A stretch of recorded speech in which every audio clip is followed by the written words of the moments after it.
We're feeling that first day of school jitters and a crisp in the air as there's a little bit of light in the sky now. We are live at Des Moines Hoover High School, one of the first schools to restrict phones in the classroom as well. Exactly, and as a parent, we know there's going to be hugs, high fives, Yep. maybe in a few tears, whether it's at the bus stop or dropping your kid off at school, because it's such a big and exciting day. It's a milestone for any kid and family. KCCI's Olivia Tyler is over at the new Waukee North Middle School this morning. And Alyssa and John are keeping us updated on the traffic with those buses going, plus the weather in this morning's commute. John, we have our coats on this morning. This does not feel like a first day of school. No, it does not. This is not a typical end to the August month. We are definitely starting off cooler, low 50s, even mid to upper 40s across the state. I want to zoom in and really get more of these towns on the map. Hampton around 45, 47 in Iowa Falls, 49 officially now getting into the 40s in Fort Dodge. And as we get up to Algona around 48. Low 50s in Ames, going into Ankeny and Des Moines as well.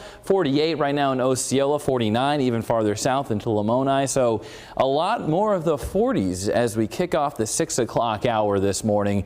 And that's kind of what we're expecting for tomorrow morning as well. So back to back low 50s, upper 40s as we see nice glow off the horizon. Sunrise doesn't happen until after 6:30, so we still have 30 minutes of temperatures hanging out where they are right now. They're not going to start to climb until we get that sun higher up in the sky.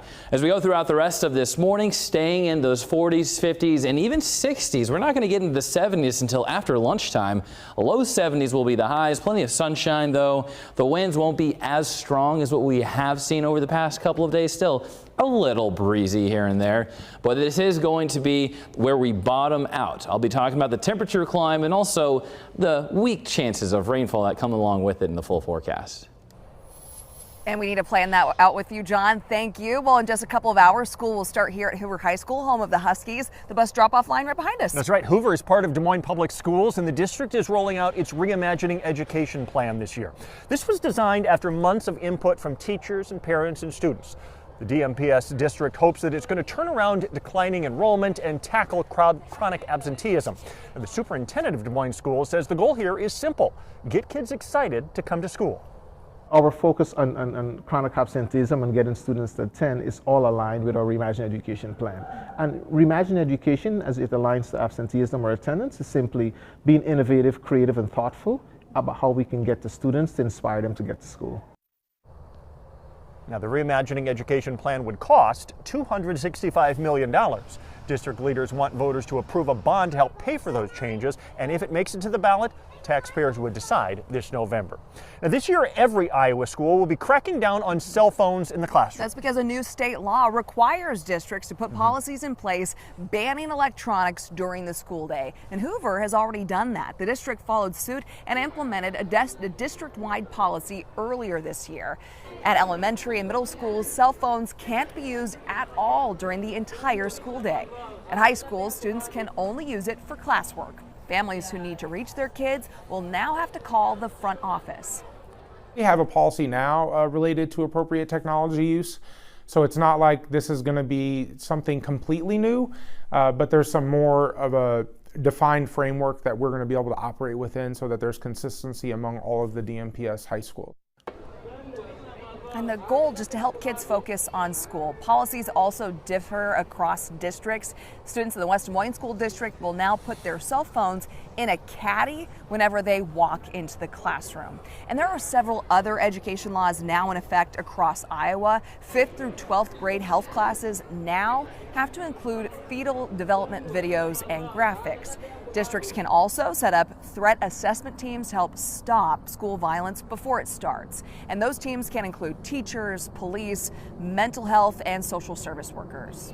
And unfortunately, food insecurity is a problem for many kids across our state as they head back to school. Yeah, Food Bank of Iowa is working to address that issue. State data, in fact, shows 42% of Iowa students qualify for free or reduced price lunches. Many don't know where their next meal is going to come from on nights, weekends, or when school is canceled. So the Food Bank of Iowa has a school food pantry system and a backpack program. Both give kids and families free food to help fill those gaps. It's great that there's a recognition that kiddos need to have food when they're missing those school meals, and then to be able to do something about it. Last year there wasn't a program in place, and so we're really excited this year that we're able to do this. The food bank also partners with schools to establish on-site pantries that they can use as well. Now, over in Dallas County, those on-site pantries are at places like Perry High School and Woodward Granger Elementary. Well, and also, speaking of Dallas County, it's an exciting day for the Waukee School District. KCCI's Olivia Tyler is live in front of the new Waukee North Middle School. Olivia, kids will walk through the doors for the first time today.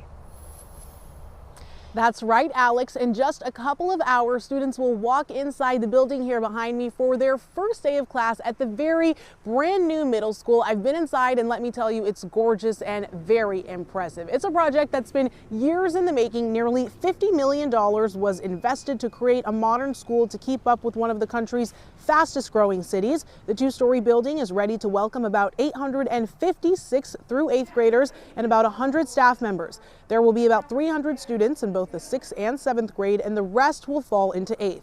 The principal of North Middle School also helped open Trail Ridge Middle School just across the street from here in 2023. He says he watched the new school get built from his office at Trail Ridge and is very excited to finally use the new space.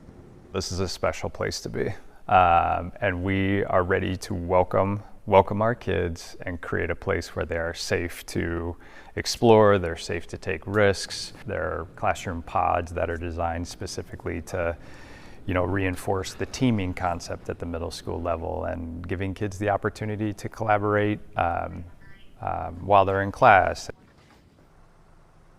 The principal tells me students are allowed inside the building starting at 7:40. I hope they have some heaters on or something because it is a little chilly out here, but class will actually start at 8 this morning. Live outside the new Waukee Middle School, Olivia Tyler, KCCI 8 News, Iowa's news leader.